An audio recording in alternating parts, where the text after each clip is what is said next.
So ayun mga kawaps, nandito tayo ngayon sa may C5 at ito yung station dito na bago, LRT 3 ba to? Yun ba? Tama ba? Ayan, so dun tayo pupunta, kasakay tayo ng train. So kung taga rito kayo sa may C5 Parañaque, Las Piñas, dito maglalakad kayo mula dito hanggang dun, papasok dun sa terminal. Pwede rin kayong mag-e-bike, may mga e-bike dyan. Ayan. Ayan yung mga e-bike dito na pwede nyo sakyan papunta sa LRT. May mga minibus din dyan na papuntang Sukat or galing Sukat. So ayan yung mga tao naglalakad papunta dun sa terminal. Kung saan yung station papunta ng Baclaran, ng Monumento. Ayan, nilalakad lang. Panahon ngayon medyo makulimlim, parang uulan. So ayun yung terminal. Hindi ko alam kung anong pangalan ng station na to, pero tignan natin. Tapos meron dito mga minibus na sakayan sa terminal papuntang Baclaran to Sukat. Yan, Sukat Highway. Yan. So ayan, dito yung sakayan. Itong station na to ay Dr. Santos pala. Ayan. So ayan, Metro Hub. Baba tayo dito. Ayan, Dr. Santos Station, Manila Light Rail Corporation. Pasok nyo dito, papasok tayo dito. Meron ditong screener. So ito mga kawaps yung kanilang mga bayad sa mga station na pupunta nyo. May tig to 20 hanggang Ninoy Aquino Avenue. Ayan na, andyan na lahat. So pipila lang kayo dito. Kung gusto nyo naman ng in-service mode or yung kanilang self-service, andyan kiosk, meron sila. So yun, nakabili tayo ng ticket, 40 pesos hanggang Carriedo. Tapos yung mga bata na below 3 feet ay walang bayad. Sa senior may discount. Tapos yung mga bata naman lagpas na ng 3 feet ay may bayad na rin, regular. So yan, pakita tayo dito sa papunta ng LRT. So dito tayo sa may sasakay sa may para sa mga senior, sa mga bata, kasi may dala tayong bata.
Ito na yung station ng Ninoy Aquino.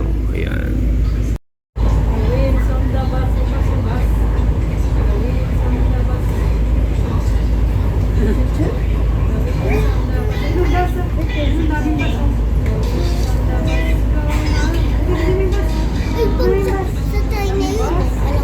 So, andito na tayo sa Carriedo Station. Ayun pala, meron palang Fernando Po Jr.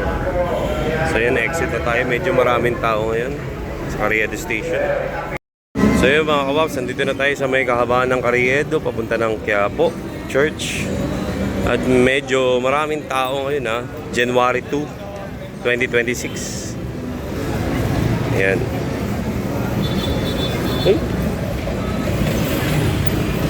So medyo hindi mainit ang panahon ngayon.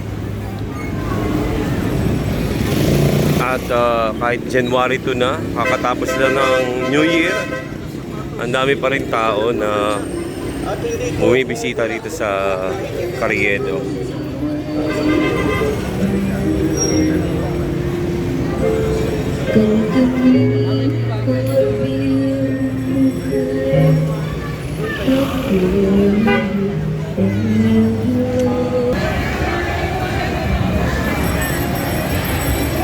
So yun mga kawaps, pasok na kami sa simbahan ng Quiapo. Sobrang dami ng tao ngayon. First Friday. At pila talaga bago makapasok ka sa loob ng simbahan. Sobrang dami ng tao. At medyo, ayan na, nag-aambon na. Ayan, malapit na kami dito sa may simbahan ng Quiapo.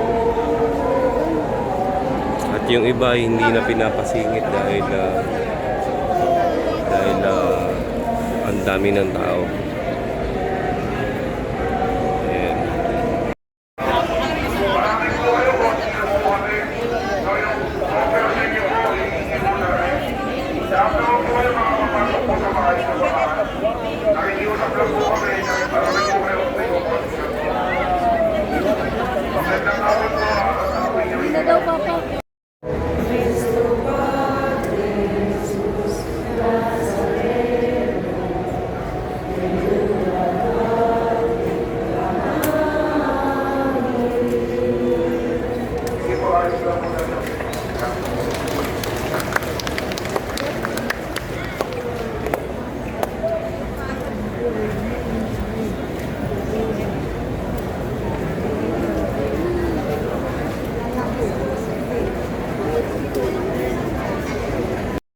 Ayun na, papapasukin na tayo sa loob ng simbahan ng Quiapo Church.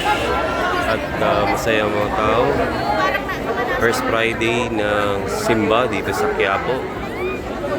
January 2, 2026. Ang daming tao gusto makapasok sa loob ng simbahan ng Quiapo. So ito na.